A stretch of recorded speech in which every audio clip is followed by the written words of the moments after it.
पूरा नगर जाग रहा था। चौराहे पर खड़ा एक युवक ऊंची आवाज में चिल्ला रहा था, मैं बहुत बड़ा आदमी बनने वाला हूँ, देख लेना, एक दिन पूरा नगर मेरा नाम जानेगा।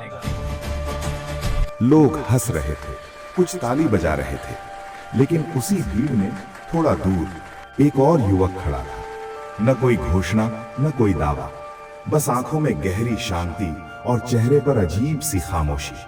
वही खामोशी एक दिन पूरे नगर को हिला देने वाली थी, क्योंकि चाणक्य कहते हैं, जो बोलता है वह उजागर होता है, जो चुप रहता है वही अजय बनता है। मगध राज्य के एक छोटे नगर में दो युवक रहते थे। पहले का नाम था देव, दूसरे का नाम था आर्य। दोनों का सपना एक था, साधारण जीवन से बाहर निकलना, कुछ बड़ा करना, भीड़ से अलग पहचान बनाना। लेकिन दोनों का तरीका जमीन और आसमान जितना अलग था।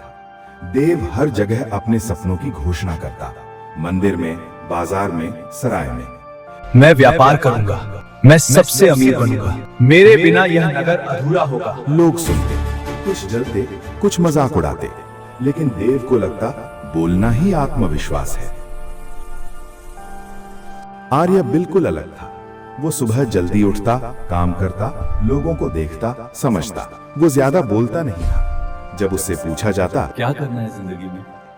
जो होगा समय बताएगा। लोग उसे कमजोर समझते, कुछ कहते, इसके पास कोई सपना ही नहीं।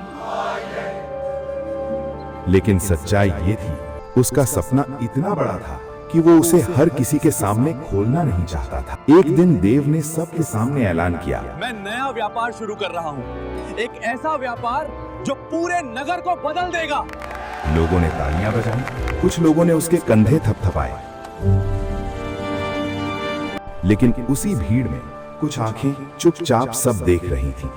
वही आंखें उसके सपने को चुराने वाली थीं। चाणक्य कहते हैं, दुनिया में हर कोई तुम्हारे भले की नहीं सोचता। कुछ लोग तुम्हारे विचारों को तुम्हारे खिलाफ इस्तेमाल करने का इंतजार करते हैं। आर्य ने भी वही अवसर देखा जो देव ने देखा था, लेकिन उसने किसी को बताया नहीं। वो छोटे छोटे कदम उठाता गया, गलतियां करता, सीखता, सुधारता। कभी कभी उसे भी डर लगता, लेकिन वो जानता था डर को दिखाना दुश्मन को न्योता देना है। कुछ महीनों बाद देव का व्यापार शुरू होने से पहले ही किसी और ने ठीक वही विचार बाजार में उतार दिया। यह कैसे हो सकता है? यह तो मेरा सपना था।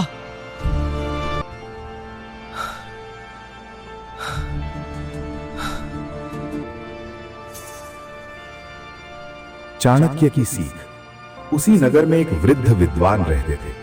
उन्होंने देव से कहा, बेटा, चाणक्य ने कहा था, अपनी योजनाएं उतनी ही बताओ जितनी जरूरी हो, बाकी सब खामोशी में पनपने दो। देव को पहली बार एहसास हुआ, उसकी सबसे बड़ी गलती उसका मुंह था। समय बीतता गया, आर्य का काम धीरे धीरे मजबूत होता गया। जब तक लोग समझते, तब तक वो बाजार में अपनी जगह बना चुका था। न कोई घोषणा, न कोई शोर, सिर्फ नतीजे। लोग पूछने लगे, ये सब कैसे हुआ? आर्य बस इतना बोला, काम चुपचाप किया था। एक शाम देव और आर्य आमने सामने बैठे। देव ने पूछा, तूने कभी अपने सपनों के बारे में किसी को बताया क्यों नहीं? आर्य ने शांत स्वर में कहा, क्योंकि मैं सपनों से नहीं, परिणामों से बात करना चाहता था। उस दिन देव की आंखें खुली। अगर आप भी कुछ बड़ा करना चाहते हो, तो सबसे पहले चुप रहना सीखो। दुनिया को तुम्हारी योजनाओं से कोई मतलब नहीं, उसे सिर्फ तुम्हारी जीत दिखाई देती है। चाणक्य का पहला नियम याद रखो, काम इतना खामोश करो कि सफलता शोर मचा दे। अगर ये कहानी आपको सोचने पर मजबूर करे, तो इसे शेयर जरूर करें, क्योंकि हर किसी को ये जानना जरूरी है, जीत बोलने से नहीं, चुपचाप करने से मिलती है।